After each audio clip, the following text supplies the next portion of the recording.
है, पहला प्रश्न में है बिंदु 2-3 किस चतुर्थांश में है। तो सबसे पहले हम लोग ग्राफ को समझते हैं। जब हम लोग ग्राफ खींचते हैं, दो अक्षर लेते हैं, एक एक्स अक्ष और एक वाई अक्ष, दोनों एक दूसरे पर लंबवत रहता है। अब यहाँ पर ये जो है, ये अक्ष जो है, ग्राफ पेपर को 4 भाग में बांटते हैं। यहाँ पर ये पहला भाग है, इसको कहते हैं प्रथम चतुर्थांश। यहाँ पर एक्स और वाई दोनों प्लस में होते हैं। इतना वाला भाग ये कहलाता है द्वितीय चतुर्थांश। यहाँ पर x माइनस में y प्लस में होता है। उसके बाद यहाँ से लेकर यहाँ तक का बीच वाला भाग ये तृतीय चतुर्थांश कहलाएगा। यहाँ पर x भी माइनस में और y भी माइनस में होता है। अब उसके बाद यहाँ से लेकर यहाँ तक का ये चौथा भाग चतुर्थ चतुर्थांश कहलाती है। यहाँ पर x प्लस में y माइनस में होता है। अब हम लोग को दिया गया बिंदु है 2-3, x प्लस में है, y माइनस में है, तो ये क्या हो जाएगी, ये चतुर्थ चतुर्थांश। अपना सही उत्तर डी है।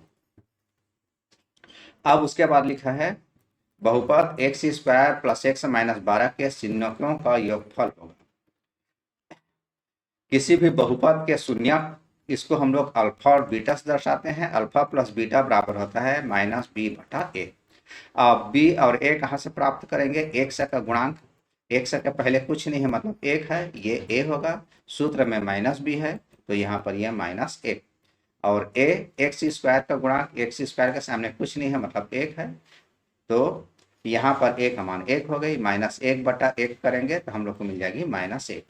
तो यहाँ पर सही उत्तर है ऑप्शन ए। अब तीसरा प्रश्न दिया है वर्ग समीकरण x + 2x² = 0 का हल। इसका हल निकालना है। तो यहाँ पर देखिए x + 2 होल स्क्वायर है, इसको हम लोग x + 2 × x + 2 दो बार लिख सकते हैं =0। अब किन्हीं भी दो संख्याओं का गुणनफल 0 है, तो उस स्थिति में या तो पहली संख्या 0 होगी, x + 2 = 0 होगी, या ये दूसरा संख्या x + 2 ये 0 होगी। अब यहाँ पर यहाँ से 2 को पक्षांतर करेंगे तो हम लोग को मिल जाएगी x बराबर -2। यहाँ पर भी दो को पक्षांतर करेंगे, ये पक्षांतर होके ये +2 है, -2 हो जाएगी। तो हम लोग को x के 2 मान मिला, एक -2 और दूसरा मान भी -2 है। तो यहाँ पर सही उत्तर ये ऑप्शन डी है।